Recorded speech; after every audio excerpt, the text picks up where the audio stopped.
ஆதிதிராவிடர் நலத்துறை மூலமாக தனக்கு வழங்கிய நிலத்தில் வீடு கட்ட இடையூறு ஏற்படுத்தியும் மீறி கட்டினால் தீ வைத்து கொளுத்தி விடுவதாக மிரட்டும் நபர்கள் மீது உரிய நடவடிக்கை எடுக்க கோரி கோவை மாவட்ட காவல் கண்காணிப்பாளரிடம் மனு. கோவை மாவட்டம் கருமத்தம்பட்டி செலம்பராயம்பாளையம் பகுதியைச் சேர்ந்தவர் சாந்தி.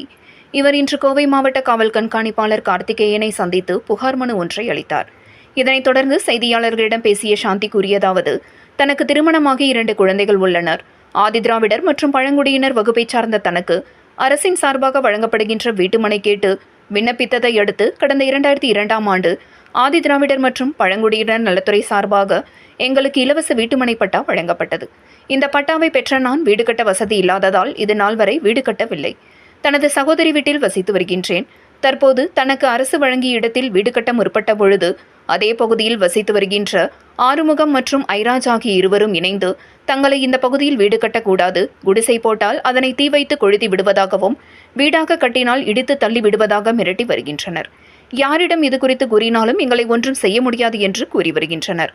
அரசு வழங்கிய நிலத்தில் வீடு கட்ட இடையூறு ஏற்படுத்தி வருகின்ற இருவர் மீதும் உரிய நடவடிக்கை எடுக்க வேண்டும் என்றும் அரசு வழங்கிய நிலத்தில் வீடு கட்டி வசிக்க உரிய பாதுகாப்பு வழங்க வேண்டும் என்றும் கேட்டுக்கொண்டார் என்பது குறிப்பிடத்தக்கது. என் பேர் சாந்திங்க. நான் சோளக்கட்டுப்பாளையத்தில் எங்கள் அக்காங்க வீட்டில் குடியிருக்கிறேங்க. எங்களுக்கு கவர்மெண்ட்காரங்க பட்டா கொடுத்தாங்க செலம்பராம்பாளையத்துலிங்க. நாங்கள் சாலை போட போனோம். அங்கே 2 பேர் வந்து எங்களை சாலை போட வேண்டாம்னு சொல்லி சொல்கிறாங்க, மெட்டுறாங்க. அதனால் எங்களுக்கு சாலை போடுறதுக்கு நீங்கள் உதவி பண்ணணும், பாதுகாப்பு கொடுக்கணுங்க. எதனாலன்னு தெரியலைங்க. அவங்க இங்கெல்லாம் சாலை போடாதீங்க நீங்க அப்படின்னு தான் எங்களை மிரட்டுறாங்க.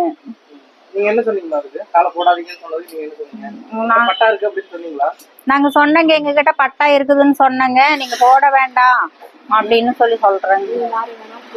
நீங்க யாரையும் வேணாலும் கூட்டிட்டு வாங்க, நாங்க பாத்துக்கிறோம் அப்படின்னு சொல்றாங்க.